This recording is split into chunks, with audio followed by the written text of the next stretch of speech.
Anda siap untuk mendengarkan apa yang kita nanti-nantikan, yaitu seri pengajaran kitab Ester?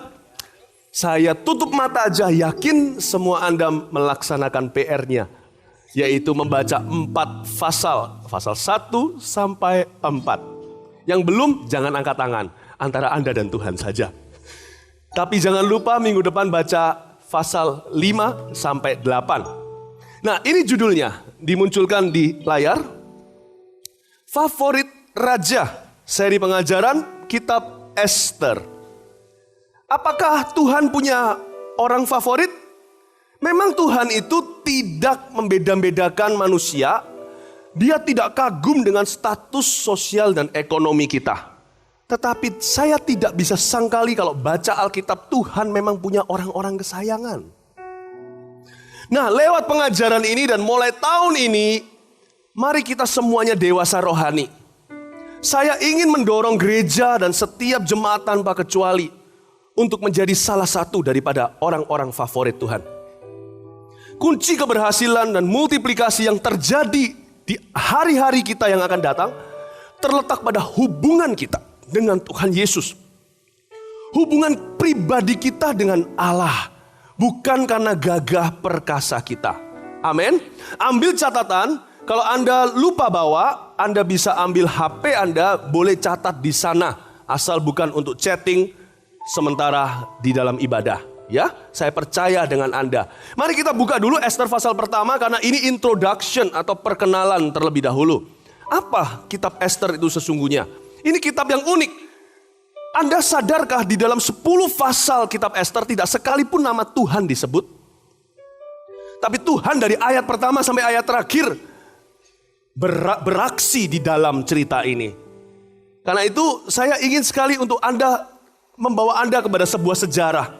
Tahukah Anda bahwa di Perang Dunia yang kedua, seperti yang saya sempat ceritakan, bocorkan sedikit lewat tayangan minggu-minggu lalu, Hitler sangat membenci satu kitab ini dari semua kitab di dalam Alkitab.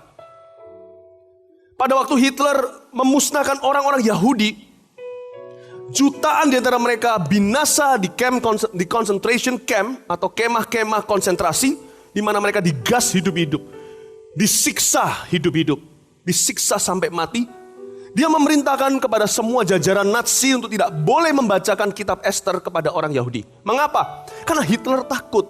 Cerita ini tentang bagaimana orang Yahudi bangsa Israel adalah bangsa favoritnya Tuhan. Sehingga semua musuh mereka yang gali lubang jatuh sendiri di dalamnya. Dan Hitler kan musuh orang Yahudi. Bukan Hitlernya yang ketakutan, tetapi setan. Siapapun di antara kita tidak ragu bahwa betul-betul Lucifer ada di dalam diri Hitler saat itu. Roh jahat takut sama kitab Ester. Makanya saya tambah termotivasi untuk mengajarkannya. Berarti ada sesuatu untuk jemaat kita. Berarti ada kemenangan, ada terobosan. Katakan amin. Nah, Ester sendiri, nama Ester adalah bahasa Persia. Di dalam dialek Persia artinya bintang. Kemanapun Ester pergi atau dimanapun dia berada, dia selalu mengundang perhatian. Sekalipun dia tidak pernah cari perhatian. Ini yang luar biasa dari si Ester. Orang ini gak pernah cari perhatian buat dirinya. Makanya dia jadi perhatian semua orang. Itu yang membuat dia beda dari kalangan yang ada di sekelilingnya. Itu yang membuat beda dari semua orang di zamannya. Tuhan mau kita bersinar seperti bintang. Tuhan mau kita jadi bintangnya. Bintang film, bintang iklan, bintang apa, pusat perhatian. Tuhan mau kita jadi favoritnya.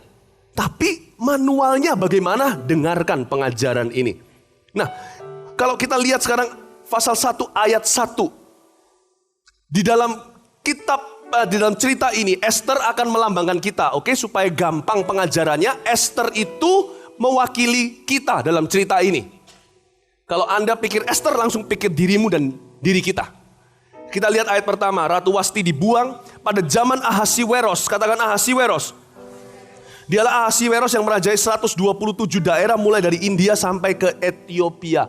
Ini raja dahsyat banget. Ini raja yang mendekati kekayaan Salomo dan kemegahannya. Saya jarang atau nggak pernah menemukan di dalam sejarah maupun Alkitab seorang raja yang mendekati kejayaan Salomo. Memang nggak melampaui, tapi mendekati, yaitu Ahasiweros. Dia punya pemerintahan itu mencapai 3 benua. Dia sendiri di Timur Tengah. Dan dia menguasai dari Ethiopia di Afrika sampai India. Tadi kebaktian pertama saya katakan kalau diteruskan, kalau dia tidak mati, kalau dia dan kerajaan Persia tidak ditaklukkan 100 tahun kemudian oleh Alexander Agung dari Yunani atau Alexander the Great, niscaya pastilah si Ahasiweros sudah memerintah dan menangkap Gajah Mada. Dan Indonesia bukan dijajah Belanda, tapi Persia. Ini orang luar biasa kekayaannya. 3 benua, 23 negara, 127 provinsi di bawah kekuatannya. Jadi Raja Ahasiweros sekalipun masih jauh dibandingkan raja di atas segala raja. Dalam kekayaan, apalagi karakternya, sebab raja ini masih terkenal kejam segalanya dalam sejarah. Dia di sini melambangkan Tuhan Yesus dalam cerita kita. Boleh? Esther kita, Ahasiweros Tuhan. Raja di atas segala raja. Dan kita lihat ayat 2, lalu setelah itu kita akan beranjak langsung ke pasal berikutnya. Pada zaman itu, ketika Raja Ahasiweros bersemayam di atas tahta kerajaannya di dalam benteng Susan, berhenti di sana. Benteng Susan berada di negara sekarang yang namanya Iran. Jadi ini semua perkara bersejarah, saudara. Ini bukan fiksi maupun novel belaka. Tahukah Anda, Alkitab yang Anda pegang di tangan Anda is a historical book. Not only a spiritual book, bukan cuma buku rohani, tapi juga buku sejarah. Sedangkan Babel atau Babilonia itu adalah negara Irak hari ini. Babel itu tidak jauh dari Baghdad, beberapa mil dari Baghdad hari ini secara arkeologis. Jadi supaya Anda tahu bahwa semuanya ini terjadi. Kenapa ditulis? Agar menjadi kejadian, bukan kesusahan yang menimpa Esther dan orang Yahudi di zaman itu di Puri Susan, tetapi supaya diulang dalam kejadian-kejadian, kemenangan-kemenangan dalam hidup kita hari ini. Amin. Tuhan mau mengulang sejarah. Tuhan mau menjadikan Anda dan saya kasus kemenangannya di zaman ini. Tuhan sedang mencari permaisurinya. Tuhan sedang menunggu Anda. Dia merindukan dirimu. Raja segala raja yang punya segala sesuatu kangen sama kita. Itu kunci keberhasilannya. Berikan apa yang dia kangeni. Sembuhkan rindunya. Anda gak perlu minta apa-apa lagi. Semua milikmu. Itu adalah intisari Esther. Sekarang langsung ke pasal 2. Dan ini banyak yang saya harus cover. Oh haleluya. Pasal 2. Esther 2. Esther diangkat menjadi ratu. Judulnya aja luar biasa. Tahukah di dalam Kristus kita itu diangkat statusnya untuk masuk hadirat Allah. Engkau dan aku lewat perbuatan baik kita gak akan pernah cukup untuk bisa masuk hadiratnya. Tahukah Anda dan saya bisa worship sama-sama di gereja seperti ini juga adalah kasih karunia. Anda dan saya tidak bisa beli persembahan kita, mau miliar-miliaran pun tak akan bisa membuat kita layak untuk mengikuti satu kali kebaktian di dalam namanya. Demikianlah Tuhan angkat kita, sebab Alkitab mengatakan di Roma pasal 3 ayat 23 berkata bahwa semua manusia sudah jatuh dari kemuliaannya. We've fallen short of His glory. Apapun yang kita lakukan, apapun yang kita miliki, tak bisa membuat kita tampak cantik dan kuat di matanya. Kecuali karena Yesus mati bagi kita. Jadi Esther memiliki sebuah stat yang gak fair, stat yang tidak adil. Dia diangkat sama raja, seorang gadis yang tidak ada apa-apanya. Sama dengan kita. Nah kita mulai sekarang cerita ini. Semua dimulai dari hati sang raja. Hati Tuhan. Sesudah peristiwa-peristiwa ini.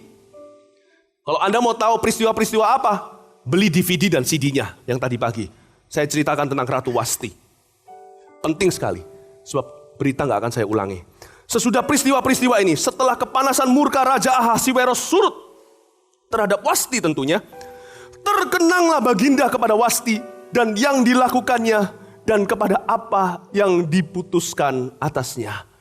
Ya Tuhan, mulialah karyamu, namamu di bumi ini. Namamu diagungkan di bumi. Dia Raja. Kemuliaanmu di surga, mengatasi bintang. Betapa mulia nama-Mu Tuhan. Bila ku pandang ke langit, bulan dan segala bintang, ini dia, ku heran Kau memperhatikanku. Dia terkenang kepada Wasti. Kau pilih dan kasihiku, memahkotaiku ratu. Tak tambahin sedikit. Sebab itu ku puji Kau selamanya. Ayo mempelai Kristus, ikut sama saya nyanyi. Tuhan, mulialah nama-Mu di bumi ini. Nama-Mu diagungkan di bumi. Sekalipun Kau Raja mulia, kemuliaan-Mu di surga mengatasi bintang. Betapa mulia nama-Mu Tuhan. Nyanyikan bait keduanya, bukan dari roh minder tapi bersyukur. Bila ku pandang ke langit, bulan dan skala. Kenapa Kau terkenang pada Wasti? Cari permaisuri. Ku heran Kau memperhatikanku. Kau pilih gereja-Mu, memahkotaiku, memahkotaiku. Sebab itu ku puji Kau selamanya. Sekali lagi, Tuhan, oh Tuhan, mulialah nama-Mu di bumi ini. Nama-Mu diagungkan di bumi. Kemuliaan-Mu di surga mengatasi Esther bintang. Betapa mulia nama-Mu Tuhan. Coba pikirkan, dia punya segalanya. Dia terkenang kepada Wasti. Segala sesuatu yang ada di sorga tidak memuaskan hatinya. Dia cari permaisuri. Sekarang adalah gerejanya Israel rohani. Dahulu orang Yahudi, tapi mereka tidak laksanakan seperti Wasti. Mereka tidak lakukan apa yang menyenangkan hatinya, sekalipun dia sayang mereka sampai kepada gurun, sampai ke lembah maut, sampai satu generasi binasa di padang pasir. Sekarang juga Tuhan itu masih dirudung rindu, menunggu siapa yang bisa memenuhi kekosongan di hatinya. Dia yang menunggu engkau dan aku, gerejanya saat ini, untuk lakukan apa yang orang Yahudi bangsa Israel zaman dulu gagal lakukan. Dia tidak berubah dulu, sekarang, selamanya dia tetap cinta. Yang berubah adalah manusia. Kita harus belajar mencintai dia. Tahukah bahwa tidak kebetulan gereja saat ini disebut sebagai mempelai Kristus? Ada satu posisi ratu yang kosong di sorga. Itu adalah untuk kita. Atau tepatnya untuk setiap orang yang tahu bagaimana memikat hati raja. Coba lihat kanan kirinya. Bertindaklah sebagai ratu. Kalau Anda cowok, jangan terlalu feminin. Yang macho tetapi kasih salam ratu. Seperti Lady Diana dulu. Begini. Coba katakan, 1, 2, 3. Kita mempelai Kristus. Ngomong begitu. Ayo dong, jangan malu dong, come on. Iya, kita mempelai Kristus. Kita lanjutkan. Haleluya, cukup meyakinkan juri RT. Begini ya kurang ya, mesti nanti harus di akhir ibadah lebih meyakinkan lagi ya, latihan dulu. Maka sembah para biduanda, raja yang bertugas pada baginda, ayat 2. Hendaklah orang mencari bagi raja gadis-gadis, yaitu anak-anak dara yang elok rupanya. Hendaklah raja menempatkan kuasa-kuasa di segenap daerah kerajaannya supaya mereka mengumpulkan semua gadis, anak-anak dara yang elok rupanya di dalam benteng Susan. Di balai perempuan di bawah pengawasan Hegai, sida-sida raja, penjaga para perempuan. Sebuah sayembara sudah keluar dari pintu gerbang kerajaan. Carikan bagiku seseorang yang bisa mengisi my loneliness, mengisi kekosongan di hatiku. Allah punya segalanya, raja di atas segala raja. Dan Ahasiweros zaman itu adalah raja yang luar biasa, punya segala sesuatu. Tapi dia merasa bahwa separuh dirinya masih hilang sebelum dia berjumpa dengan seseorang. Dulu Wasti dia kira itulah orangnya. Ternyata nanti di akhir cerita di pasal pertama, Jelas sekali motivasinya, ternyata Wasti cuma kepingin mahkota dan posisi. Sesudah itu acuh tak acuh dengan perasaan raja. Sama dengan banyak orang Kristen hari ini kalau sudah diberkati lupa berterima kasih. Banyak orang Kristen hari ini yang waktu masih single berapi-api, sesudah menikah langsung menjadi suam-suam kuku. Dia sudah dapat yang dia mau, bukan? Jodoh sudah ada di sampingnya. Perlu apa lagi? Tuhan manis, setelah itu sepah dibuang. Allah menunggu orang yang mencintai dia tanpa syarat. Orang seperti itulah nanti yang di tahun 2013 terusnya dimultiplikasi oleh dia. Kita lihat ayat berikutnya. Ayat 4. Dan gadis yang terbaik pada pemandangan raja, baiklah dia menjadi ratu. Ganti Wasti, katakan jadi ratu. Hal itu dipandang baik oleh raja dan dilakukanlah demikian. Ayat 4 ini berhenti di sini, saya jelaskan. Pada waktu itu dari 3 benua, 23 negara, 127 provinsi, dikumpulkan keluar sayembara. Setiap gadis yang elok rupanya dibawa ke istana. Sejarah mencatat sekitar 1406, bukan sekitar, tepatnya 1460 gadis-gadis paling cantik dimasukkan dalam haramnya raja. Sebelum ketemu sama raja, mereka dipersiapkan untuk berjumpa dengan dia. Esther salah satu dari 1460 itu. Dan pegawai-pegawai raja berkata, malaikat-malaikat berkata, pilihlah yang terbaik, jadikanlah ratu. Semua gadis itu ketika masuk ke dalam gerbang istana punya kesempatan yang sama. Setiap kita yang masuk ke dalam gerbang pujiannya juga punya kesempatan yang sama. Tetapi respon orang Kristen anak-anak Tuhan berbeda-beda. Seperti wanita di zaman Esther dan zaman Ahasiweros, kebanyakan dari kita cuman puas menjadi selirnya Tuhan Yesus Kristus. Bukan berarti Tuhan Yesus Kristus itu punya selir. Jangan dibolak-balik ya. Ini cuman ilustrasi belaka. Banyak kita cuman puas jadi selir. Berapa banyak orang Kristen yang adalah selir Kristus, bukan mempelainya. Mereka yang kejar hartanya. Aku ikut Tuhan supaya aku kaya. Aku mau nyembah Tuhan kalau aku sembuh. Saya baru saja dapat 1 BBM. Dapat 1 message. Seperti ini bunyinya. Aduh, handphone saya gak di sini ya. Tepatnya kira-kira begini bunyinya. Pak Philip, ini gimana ada 1 orang kena kanker. Lalu dia dan suaminya, keluarganya berkata, minta tolong untuk didoakan. Mungkin juga berharap saya doakan dia. Tapi karena di kota lain, jadi gak bisa. Mereka berkata seperti ini. Kalau sampai dia didoakan sembuh, maka sekeluarga ini mau ikut Yesus, mau dibaptis. Tunggu dulu, bagus kan? Good kan? Ya bagus sih memangnya. Tapi pikirkan, seperti itulah sifat seorang selir. Kalau kau buat aku kaya Tuhan, aku melayanimu. Kalau aku keluar dari hutang Tuhan, aku pasti akan memberi perpuluhan. Tuhan, kalau aku sembuh dari stroke ini Tuhan, aku akan mission trip kemana-mana. Simpan suapan dan sogokan Anda. Raja tidak perlu lebih banyak selir. Raja cari orang yang berkenan di hatinya. Bedanya selir dan istri apa? Selir itu cuman bisa seperti benalu. Dia cuman ambil. Dia kejar kerajaannya dan bukan untuk mengejar rajanya. Dia cuman mau hartanya. Kalau sudah bangkrut, gua tinggal. Itulah seorang selir. Aku ikut kamu, aku ikut dirimu karena engkau kaya. Tuhan tahu ada banyak orang yang seperti ini di dunia.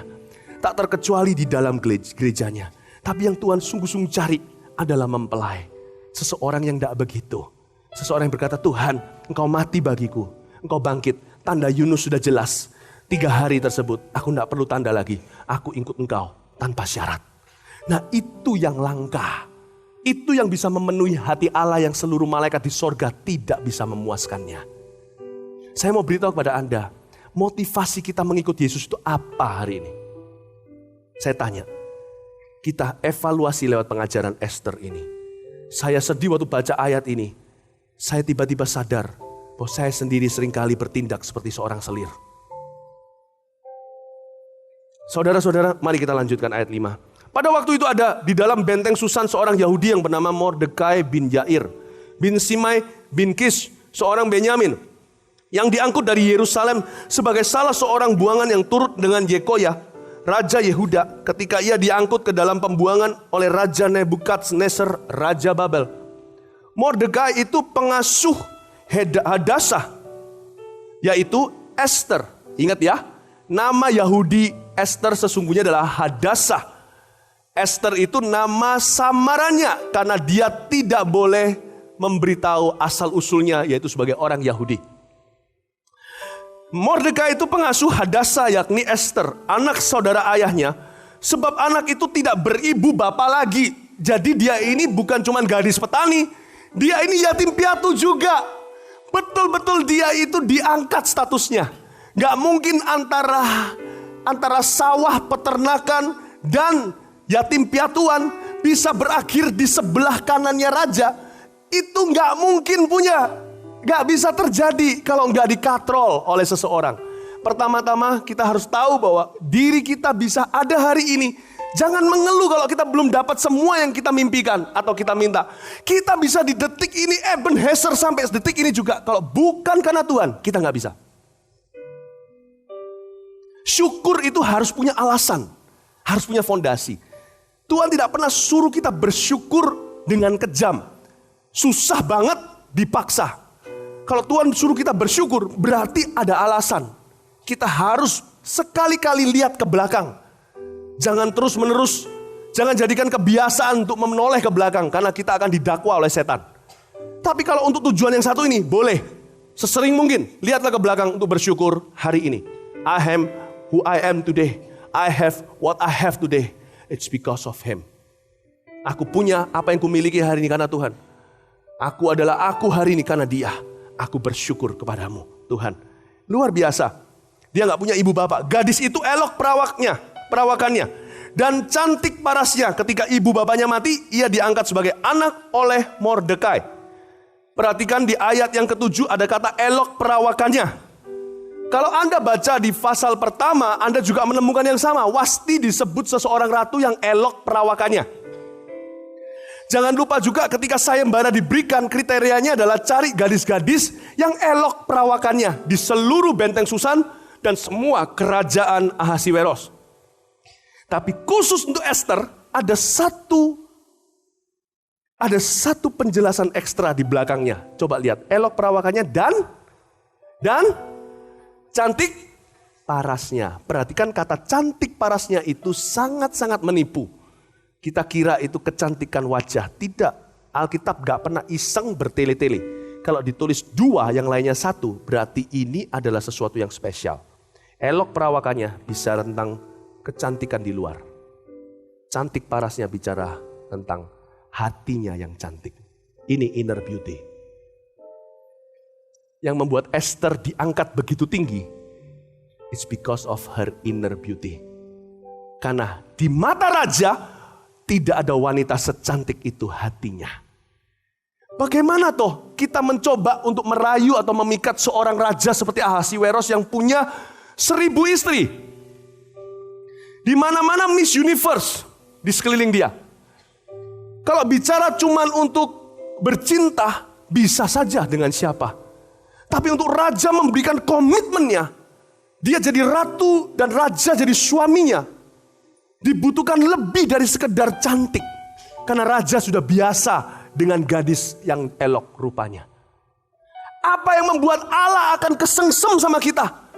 Kalau bicara tentang apa yang kita bisa beri, bukankah semua yang kita bisa berikan padanya berasal dari Dia? Apa yang bisa membuat Tuhan kagum sama kita? Raja di atas segala raja. Apa yang kita bisa berikan? Di sorga melebihi semua yang di dunia. Malaikat lebih elok daripada kita. Bukan cuma parasnya, lebih bisa, lebih mampu. Jangan pernah merasa aku bisa nyanyi, pasti aku disayang. No, aku bisa nginjil. Mau nginjil gampang. Kalau Tuhan mau menangkan satu kampung non-Kristen, munculkan aja Mikael. Disuruh mereka semua lihat, semua pasti tobat. Kalau kita yang dari B430 muncul, masih bisa tuduh-tuduh mengkristenkan. Kalau Allah memang kita membuat Tuhan betul-betul kagum sama kita, saudara-saudara, tidak dengan apa yang kita bisa beri, tapi apa yang ada di hati ini yang menyenangkan hati Tuhan. Karena itu jagalah hatimu dalam segala kewaspadaan. Amin. Amin. Esther ini dipilih karena hatinya. bukan karena rupanya. Ada apa dengan hatinya? Kita baca lebih lanjut ayat 8. Setelah titah dan undang-undang Raja Persia dan banyak gadis dikumpulkan di dalam benteng Susan di bawah pengawasan Hegai, maka Ester pun dibawa masuk ke dalam istana raja di bawah pengawasan Hegai, penjaga para perempuan. Katakan Hegai. Hegai penjaga para perempuan. Saudara, Hegai adalah koneksi ilahi. Di dalam hidup ini Allah tidak meninggalkan kita yatim piatu. Dalam perjalanan hidup seorang yang lahir baru di dalam Kristus, dia memasang Hegai dalam sepanjang perjalanan hidup kita. Hegai adalah instruktur yang Tuhan taruh sepanjang hidup kita.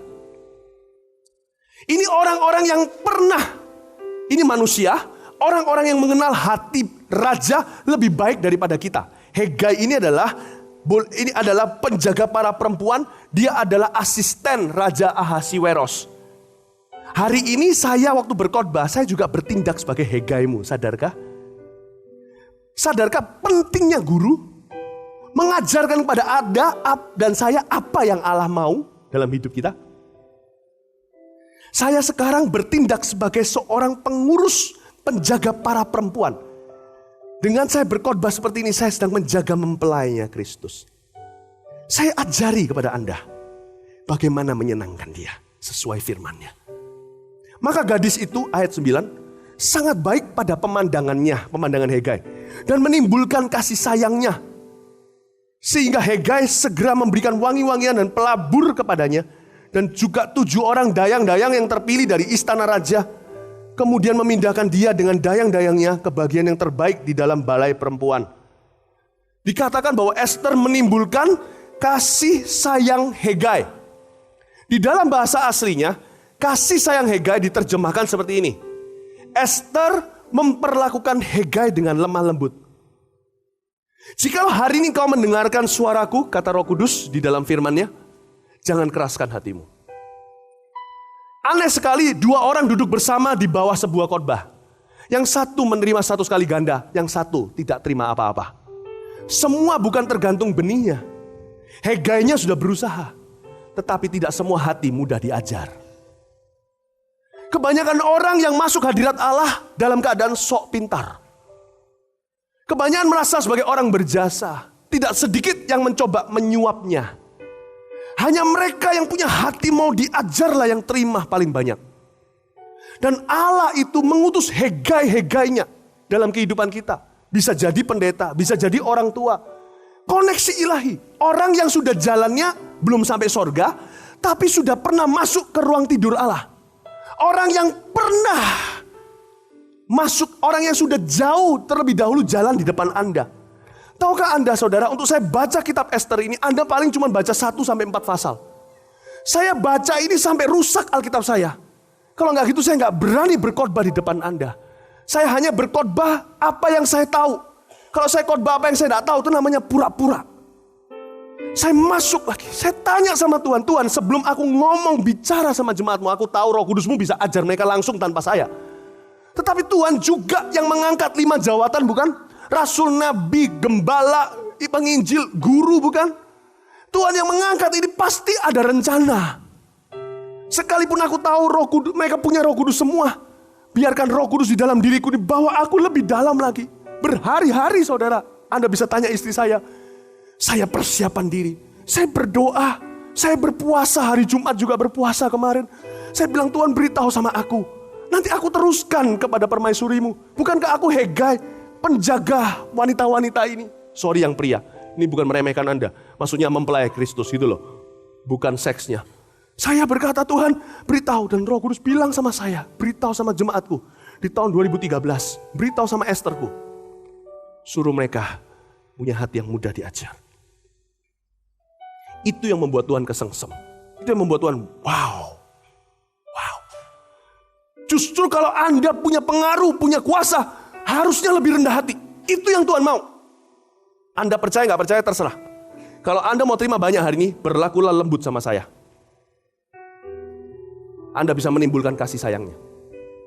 Apa yang saya sampaikan ini adalah dari Tuhan, bukan dari saya. Saya gak klaim-klaim. Anda bisa bedakan sendiri, Anda bisa uji. Ini dari Tuhan atau enggak. lembut. Dikatakan di sini ketika Hegai mulai timbul kasih sayangnya, Esther itu loh dipindah ke bagian bilik yang terbaik dalam balai perempuan.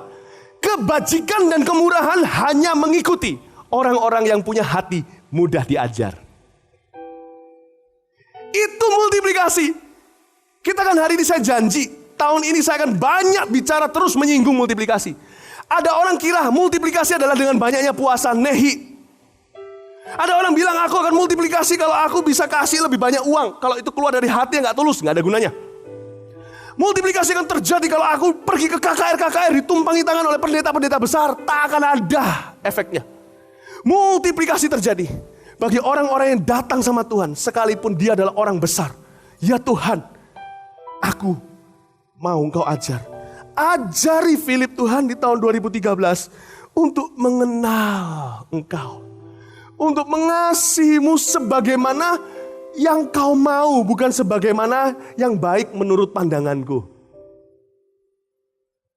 Paham maksud saya? Seringkali kita anak kan begitu kan? Anak kita itu loh, yang cinta sama kita melakukan apa aja yang kita gak minta, kecuali yang kita minta. Pernah mengalami itu? Papa cuma minta, kamu jangan bertengkar sama saudaramu. Udah gak usah gambarkan papa, gak usah tuliskan puisi segala.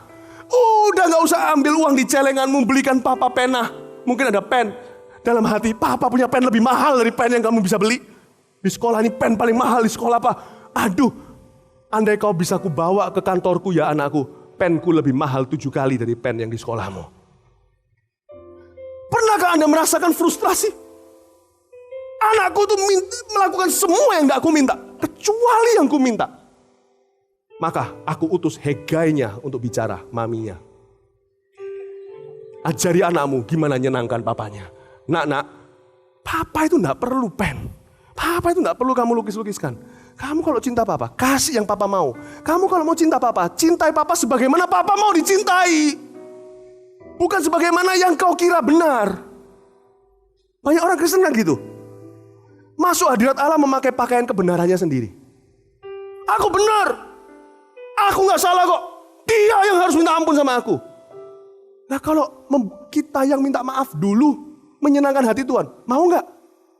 Kalau gak mau berarti memang kita lebih mengasihi perasaan kita lebih gede daripada perasaannya.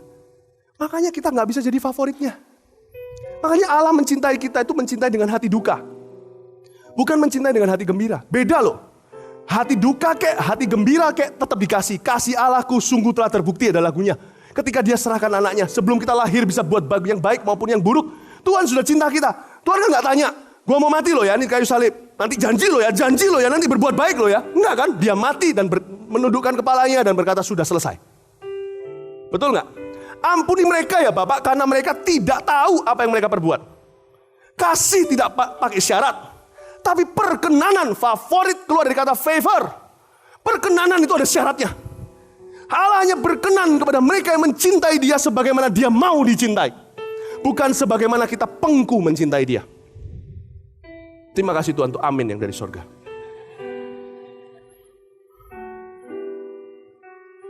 Kalau Allah mencintai hati kita dengan hati duka, maka dia akan mengasihi kita. Jangan pernah mengira gini loh ya, si sulung lebih dicintai dari si bungsu. Enggak loh ya. Malah justru si bungsu yang menjadi beban pikirannya tiap hari itu. Lukas 15, tiap hari papanya mikiri. Tapi next time, lain kali si bungsu minta uang lagi, papanya pasti pikir ini untuk dibeli narkoba atau apa. Kalau Anda terlibat dengan benda-benda terlarang, dikasih uang sedikit jadi bubuk. Ngerti maksud saya? Lain kali kalau dia minta uang lagi, sekalipun Anda cinta setengah mati, malah dia jadi beban pikiran Anda setiap hari. Anda pasti mikir 7 kali. Tapi anak yang satu, yang selalu mencintai Anda sebagaimana Anda mau. Dia selalu menyenangkan dirimu. Dia mengasihi Anda tanpa syarat. Papanya itu loh bisa punya rasa aman sama anak ini. Anak itu baru buka mulut. Saya ceritakan di kebaktian 1. Pak, mobil kijangku mulai rongsok. Padahal dia gak minta yang baru. Dia cuma minta untuk diperbaiki agar dia bisa terus bekerja pakai transportasi ini. Belum selesai kalimatnya dipotong sama papanya. Ganti kijangmu dengan macan. Ngerti maksud saya? Alkitab bilang, Bapamu di sorga itu tahu apa yang kau butuhkan sebelum kau meminta kepadanya. Carilah dulu kerajaannya. Wah, cari kerajaannya. Tadi kan pengajaran yang diberikan, jangan cari kerajaannya, cari rajanya. Makanya tunggu dulu ayat itu. Carilah kerajaannya dan kebenarannya. Akulah jalan dan kebenaran. Siapa itu?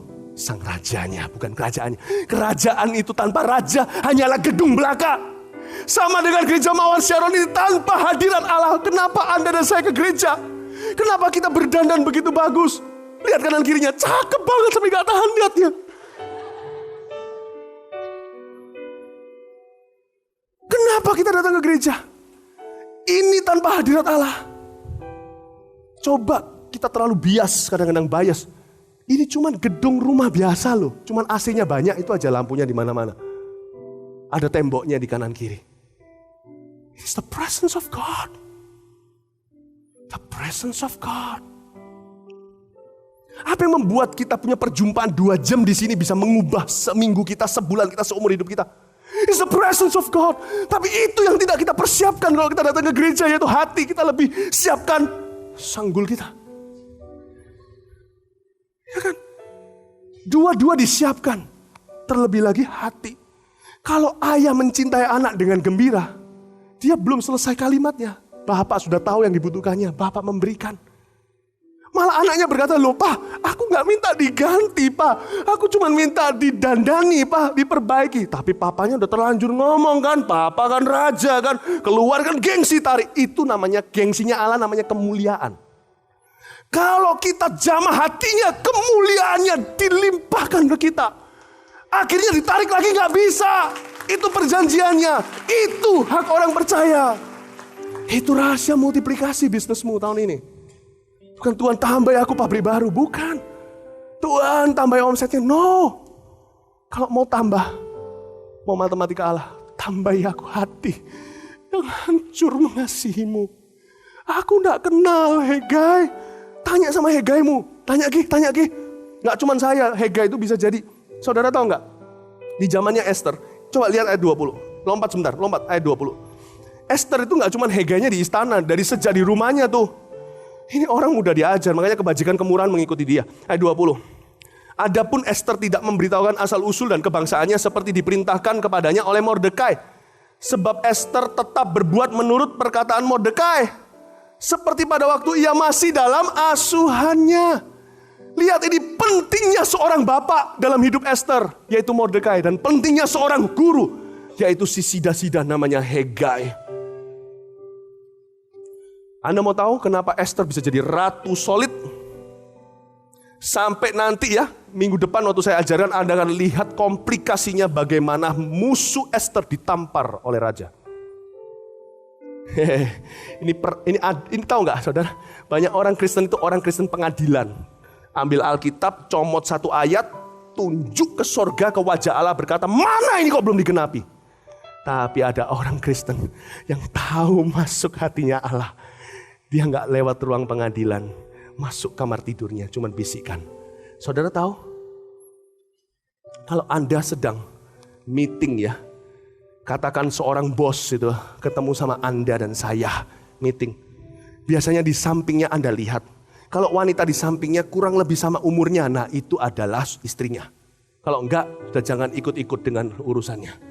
Kalau jauh lebih muda itu ceritanya lain.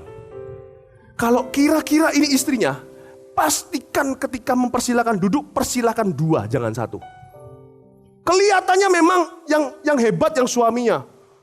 Yang memegang peran di perusahaan suaminya CEO.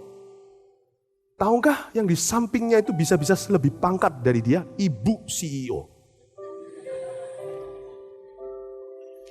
Ya, Pak Yusuf, Pendeta Yusuf. Bu Yusuf, Ibu Pendeta Yusuf. 3 gelarnya. You dan saya mau menangkan hati pendeta tersebut. Menangkan orang di sisinya. Sebab apa yang dibisikkan di kamar tidur lebih pengaruh daripada dalam sebuah meeting manapun. Itu yang Haman tidak tahu. Dia kira bisa ambil Alkitab, seperti lempar apple pie, dilemparkan ke wajah Allah. Pak, mana janjimu katanya mau kasih aku jodoh. tahun 2012. Ini udah lewat tahu. Saudara, kalau Anda bisa pikat hatinya, Anda cuman dia mengerti. Itulah kuasa seorang mempelai. Saya pelajari, kalau saya punya murid rohani, dulunya saya bisa ketaki, ngerti maksud saya? Sekali dia menikah, jangan sampai ketaki suami di depan istrinya. Nanti dipindah gereja. Karena sebagaimanapun solidnya hubungannya dengan saya, apa yang dibisikkan di sebelah ranjangnya, di ranjang yang sama, di sebelah bantalnya, lebih berkuasa. Kalau dia bilang, tinggalkan pendeta Philip, saya gak bisa apa-apa. Makanya itu, praise the Lord for GMS women.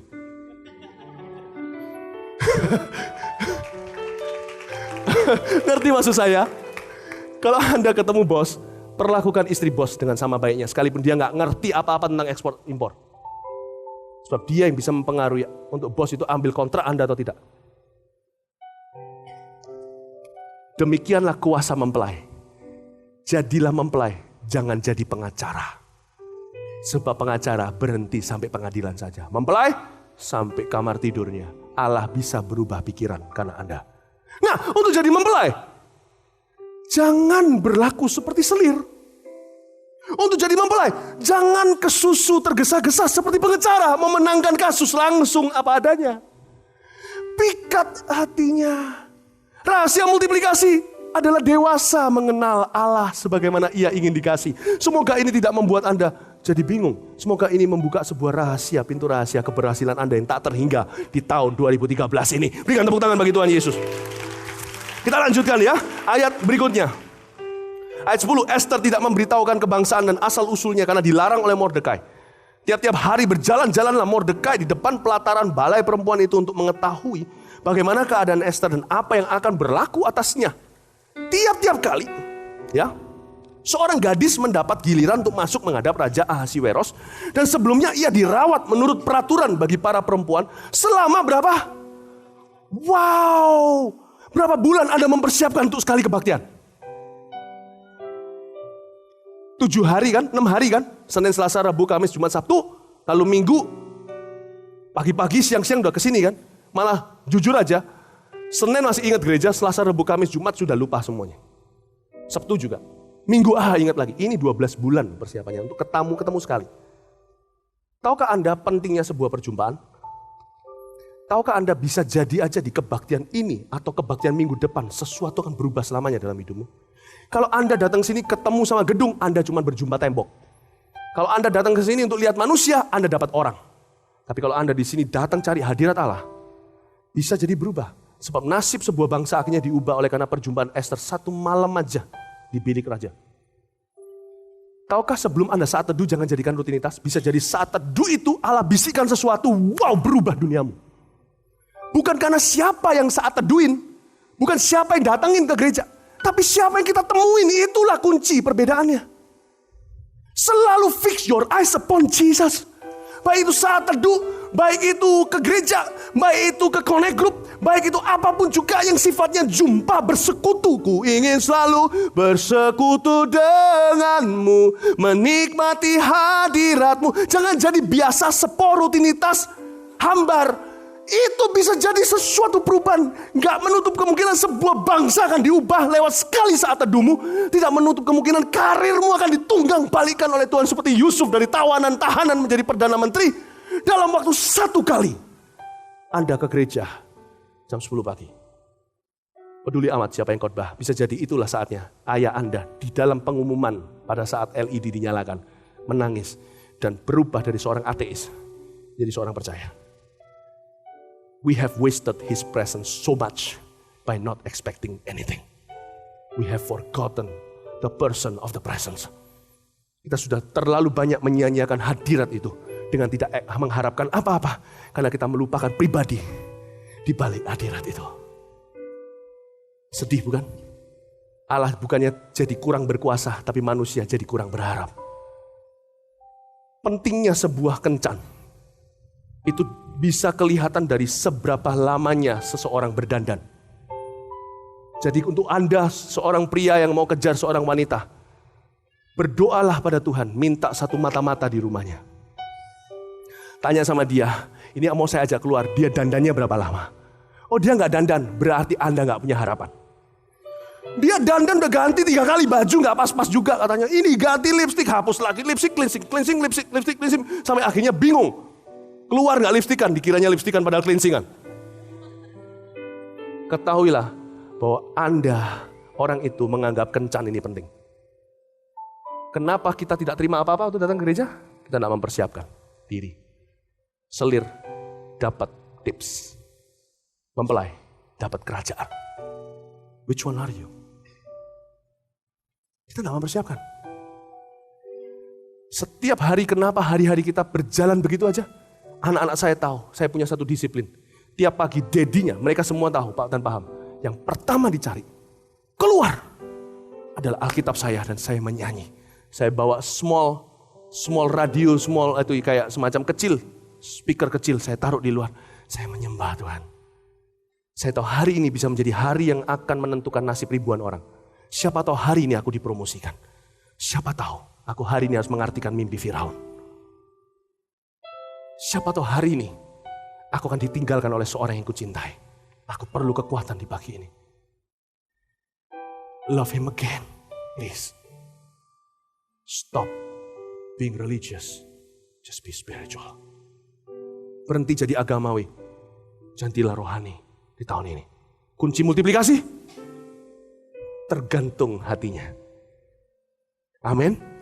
Saya harap saya betul-betul memainkan keyboard ini kena ke ininya. Dan juga tunggu dulu. Menunggu 12 bulan, menunggu itu juga bentuk penyembahan loh, tahu nggak? Waiting is worship. Waiting is worship.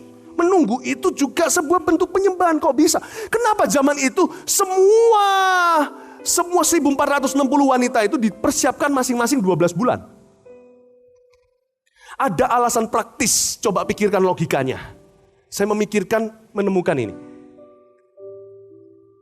Untuk memastikan di antara mereka nggak ada yang hamil sebelum diambil. Siapa tahu mereka masih kecil-kecil, noni-noni gitu waktu masuk, tapi ternyata sudah hamil, udah positif. Siapa tahu mereka berhubungan sebelum diambil oleh hamba-hamba raja. Jadi raja membiarkan mereka 12 bulan dirawat sambil lihat hamil nggak, supaya semua yang ada di dalam kerajaannya itu anak-anak raja. Kadang-kadang Tuhan mengizinkan kita menunggu lama untuk sesuatu, untuk memurnikan hasil yang akan kita capai. Dia memastikan bahwa semua benih dalam hidup kita itu betul-betul, kalau bukan Tuhan yang membangun rumah, sia-sialah membangunnya.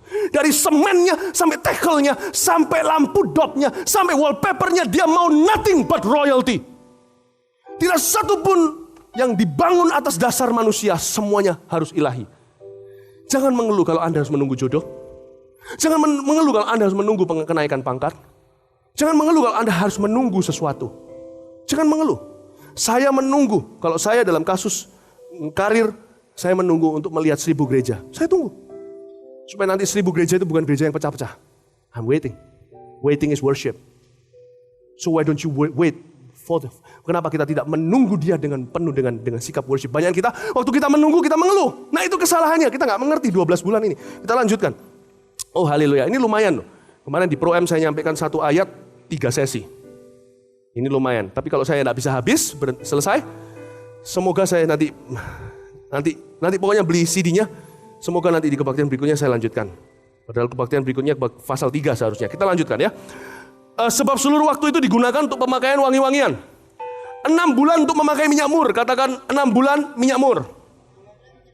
Dan 6 bulan lagi untuk memakai minyak kasai, serta lain-lain wangi-wangian perempuan.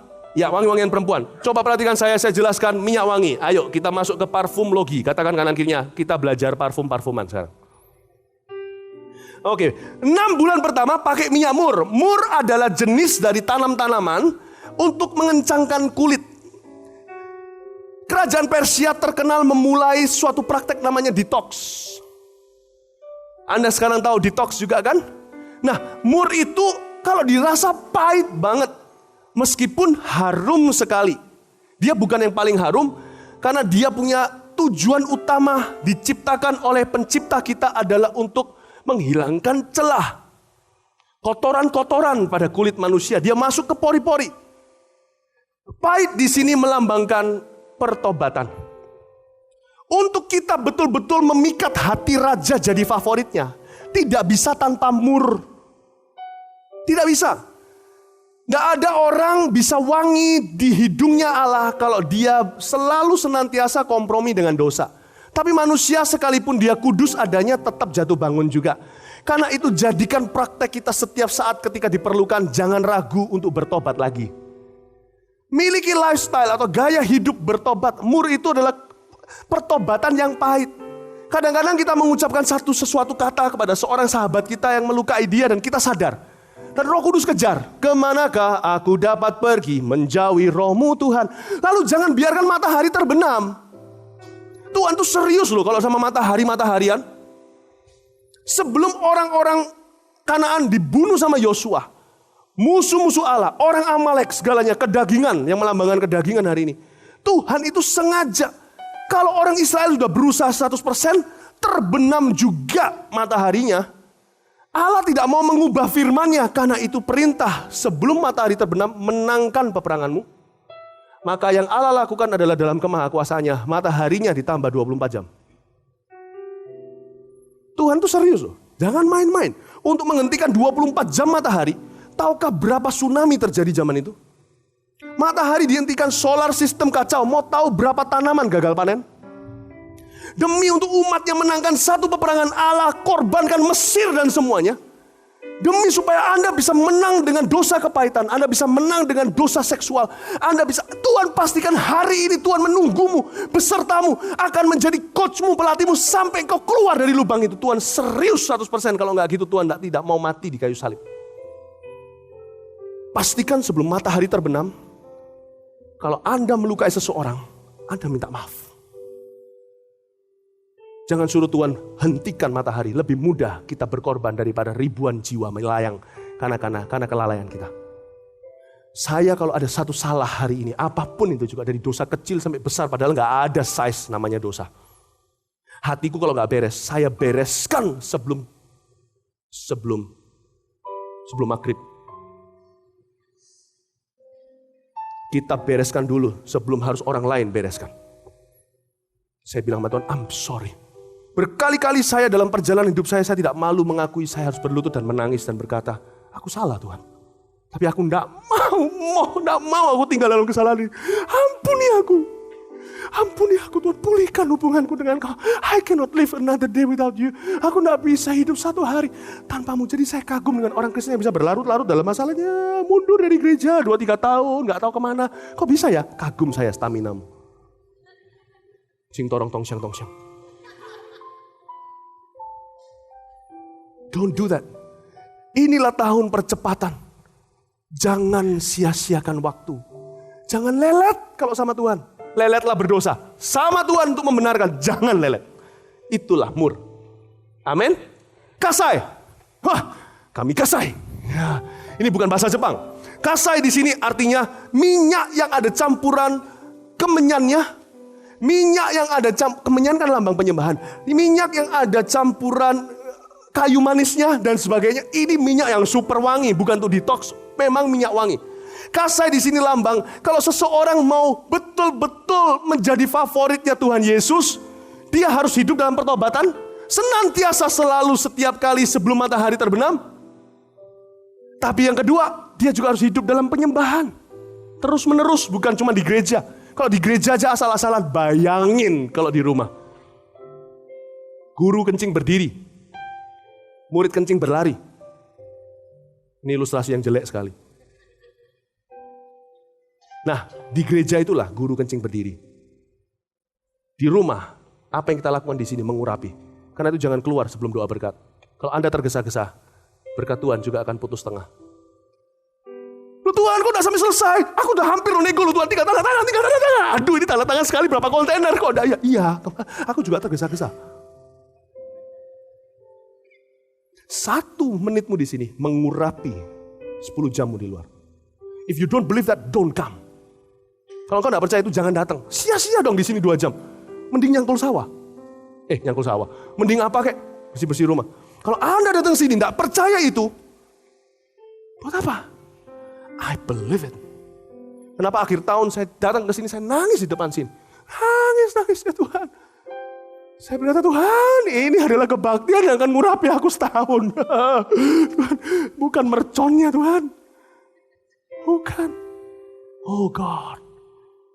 Ya, puji Tuhan, Pak Yusuf, siang ini tidak akan ada yang berdiri sebelum doa berkat. Tidak akan ada yang pulang. Amin. Kasa itu apa? Penyembahan, katakan penyembahan. Cepat aja, mungkin saya selesai di sini kali. Penyembahan. Saya buat 3 sub penyembahan. Oke? Penyembahan, ada 3 sub atau 3 level penyembahan. Yang satu adalah syukur. Ku masuki gerbangnya dengan hati bersyukur, halamannya dengan pujian. Tahu lagu itu? Kataku hari ini harinya Tuhan, ku bersuka sebab Dia girangkanku. Nah, penyembahan itu harus ulang-ulang. Seperti minyak kasa itu 6 bulan loh, terus menerus. Kayak jagung bakar itu dioles. Jadi Esther itu masuk ke kantor, cek klok, pagi hari jam 8. Rendam lulur, diuap sampai jam 4. 6 bulan. Hanya untuk ketemu raja sekali doang. Sekali doang. Cuman sekali. Bayangin betapa pentingnya raja itu. Tuhan Yesus harusnya gak kalah penting loh sama Ahasiweros. Dan kita juga, kalau Tuhan Yesus gini, kalau Tuhan Yesus jadi kalah penting di mata kita lewat sikap kita yang asal-asalan itu, maka kita pun diturunkan tangga. Karena sebagaimana kepala menunduk, badan pun jadi rendah. Kalau Yesus diturunkan, Esther juga diturunkan.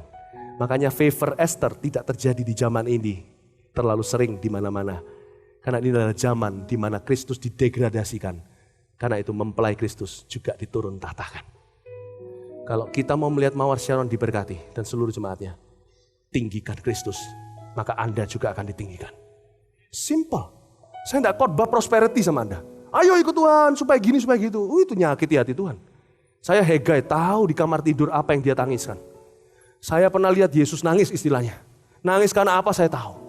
Saya akan ceritakan sama Anda, hai permasyuri, wanita-wanita sayembara. Anda punya kesempatan yang sama, tapi tahun ini gimana Anda memikat hatinya. Itu jalani sendiri-sendiri putusannya masing-masing.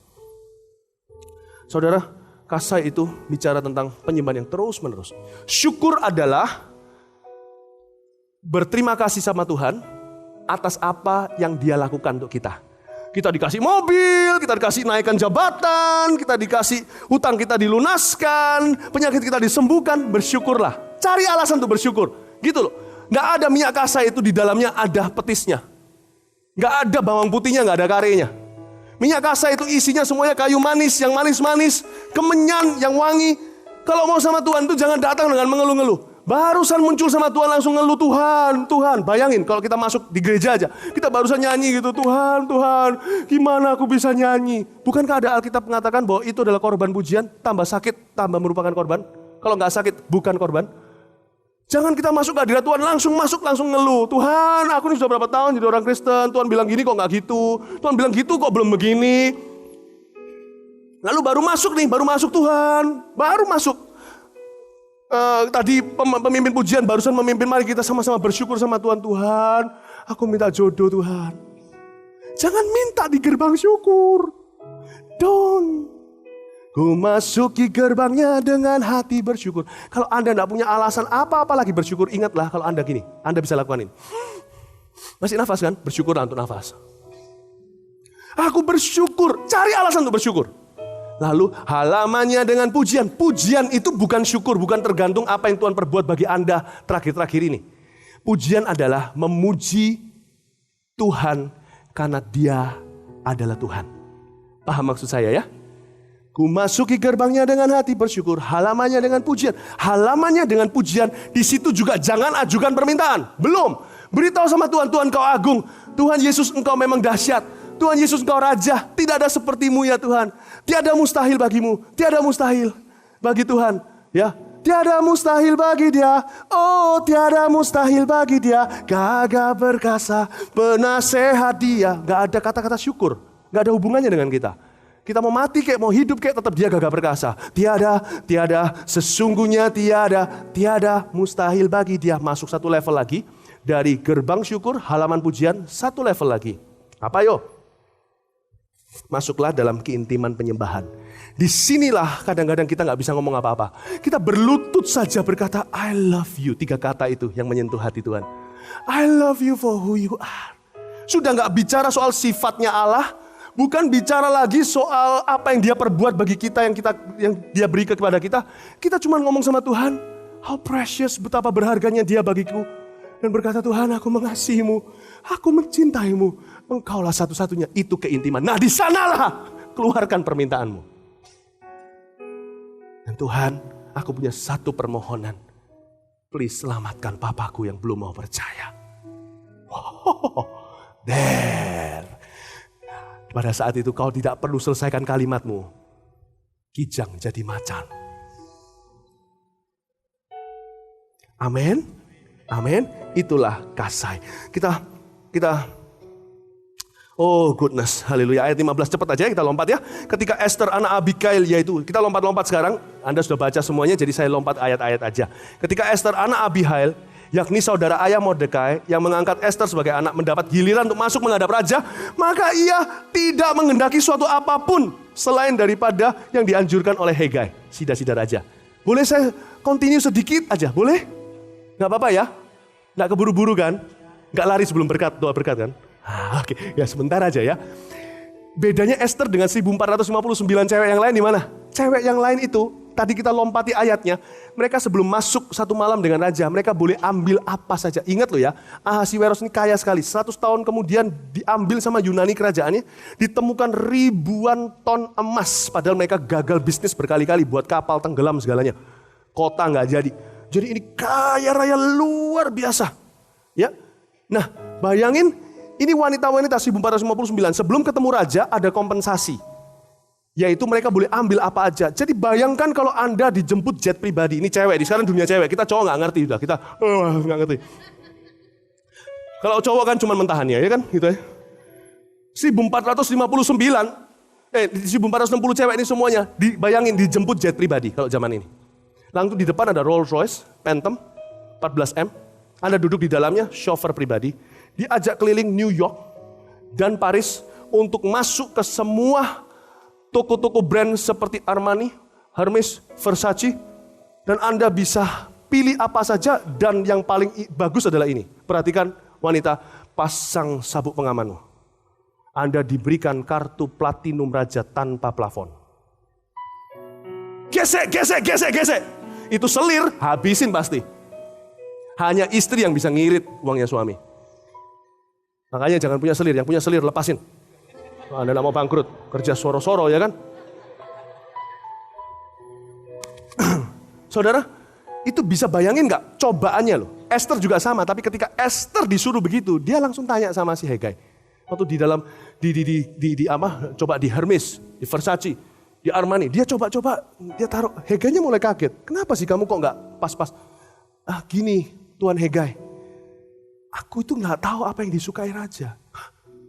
Yang lainnya dong, yang perempuan lain, apa yang ku suka? Ini yang ku mimpi-mimpikan. Tunggu sampai mamaku lihat aku dapat ini. Tunggu sampai itu loh, orang itu loh, cheerleader di sekolah aku yang selalu hina aku. Lihat aku dapat sepatu ini, ada bling-blingnya berlian. Ini berapa karat? Yang Esther enggak, dia lihat. Tapi aku gak tahu raja sukanya yang mana. Ini biasa buat raja. Apa yang dia suka? Hegai langsung, ini beda orang ini. Semua masuk kerajaannya, silau. Dia cari apa yang bisa membuat raja senang dan tertawa. Akhirnya Hegai pilihkan satu gaun dan satu perhiasan saja. Raja paling suka ini. Ini saja yang kupilih. Si Hegai berkata, kamu pasti. Kalau kamu tidak terpilih kan kamu cuma dapat ini pulang kampung. Tidak apa-apa. Kalau aku tidak dapat raja, aku tidak mau segalanya. Aku tidak mau yang lain. Masih adakah orang Kristen seperti itu? My Jesus, make me someone like that. Itu doaku, Tuhan ampuni aku Tuhan. Saya waktu baca ini saya malu. Aduh Tuhan, kalau aku gak kau pakai lagi menangkan siapa-siapa di KKR. Aku gak punya apa-apa, cuma pas-pasan. Can I still love you? Oh, saya membaca ini saya hancur hati saya. Saya bilang, Tuhan, hancur. Saya menjadi mengerti perlombaan di luar sana. Yang orang kira perlombaan iman. Aku dapat gereja ini besar, ini uangku banyak. Ternyata disebut sama Paulus berlomba-lomba untuk upah. Untuk satu tujuan, yaitu upah surgawi, tahu? Itu hati raja. Oh Lord, dia berkata seperti itu. Kita lompat langsung ke ayat terakhir lalu kita selesai. Ayat yang 22, Mordekai mengetahui suatu persekongkolan. Oke? Setelah Esther masuk ke hadirat raja, terjadi sesuatu. Ayat 22, tetapi perkara itu dapat diketahui oleh Mordekai. Lalu diberitahukannya kepada Esther sang ratu. Singkat cerita, tolong lihat saya. Persekongkolan untuk membunuh raja diketahui. Mordekai untuk pelajaran kita berikutnya, saya sebut sebagai Esther versi cewek. Atau lebih tepatnya, Esther adalah Mordekai versi cowok. Karena Esther adalah didikannya Mordekai, bapaknya. Sebenarnya koko sepupunya. Tapi karena jauh lebih tua, dia ngangkat anak yatim piatu ini, adik sepupunya, menjadi seperti anaknya. Nah, ketahuanlah setelah Esther dapat hati raja, ketahuanlah sebuah persekongkolan. Saya dapat satu ayat. Tuhan bergaul karib dengan orang yang takut akan dia dan rahasianya, yaitu perjanjiannya, diberitahukannya kepada mereka. Kata Tuhan bergaul karib itu sebenarnya artinya Tuhan membisikkan rahasia kepada kekasihnya di atas sofa. Tahukah Anda memang Tuhan tidak membeda-bedakan orang, tetapi saya tidak pungkiri bahwa memang ada orang-orang kesayangan Tuhan, ada favorit raja di dunia ini. Kenapa doa orang tertentu lebih dijawab dari yang lain? Ini jawabannya. Kenapa hidup orang lain lebih dibela daripada teman-temannya? Inilah alasannya. Tuhan tidak melakukan segala sesuatu kepada semua orang. Dia hanya melakukan hal-hal tertentu kepada beberapa orang karena mereka takut akan dia. Tuhan hanya membisikkan beberapa rahasia. Dia hanya membisikkan rahasia-rahasia tertentu hanya ke kuping-kuping tertentu. Dan apa yang Tuhan bisikkan itu bisa menjadi sesuatu yang mengubah dunia lewat Esther zaman ini. Kenapa Tuhan kalau bicara sama beberapa orang pakai ilustrasi? Karena Tuhan takut dimanipulasi. Bukan berarti Tuhan takut loh ya. Tuhan tidak mau dimanipulasi. Kenapa Tuhan bisa leluasa beritahu rahasianya? Hei, aku beritahu kamu. Ada persekongkolan. Dibuka dan itu menjadi promosi. Kenapa ada ide-ide yang masih sekarang di dalam safety box, belum dicairkan sama Tuhan di dunia ini? Karena belum ada yang siap. Kenapa ada visi-visi yang Tuhan tidak turunkan? Karena hati manusia masih mencari keinginannya. Kenapa ada strategi-strategi yang belum juga dijabarkan? Karena kalau dijabarkan, takutnya kita seperti Lucifer yang sekalian ingin tahtanya Allah dan menjadi seperti dia. Beberapa strategi kalau Tuhan cuma jabarkan hari ini, engkau akan jadi juru selamat berikutnya di dunia Anda. Why God hasn't revealed? God hasn't trusted. Why God hasn't trusted? God hasn't been loved. Tuhan belum dicintai. Saat indah ku berhadapan denganmu. Mari kita semua bangkit berdiri, kita akhiri ibadah ini. Memandang wajahmu, Yesus kekasih jiwaku.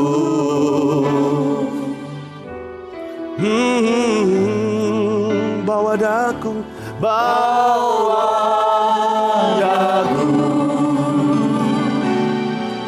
erat dalam pelukanmu,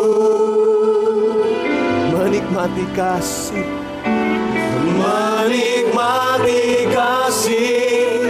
dan indahnya hadiratmu. Saat indah, mari kita sama-sama berlari menghampiri hati Tuhan. Saat indah, berlomba-lomba kejar hati Raja.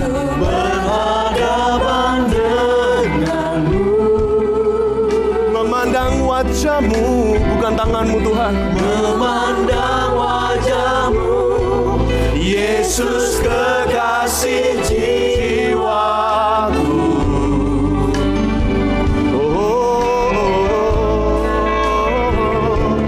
Bawa daku erat dalam pelukanmu, itu saja yang ku mau. Dalam pelukanmu,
kasih Yesus pulang. Udah itu aja cukup. Bawa kasih Yesus pulang. Kau punya segalanya. Keluargamu punya segalanya. Kasih dari Bapa, pengorbanan dari Tuhan Yesus, pengurapan dari Roh Kudus menyertaimu dari sekarang hingga Maranatha Yesus datanglah. Jadilah favorit Raja sampai Tuhan datang menjemput Anda. Di dalam nama Yesus, God bless your Sunday. Haleluya. Amen. God bless you. We love you.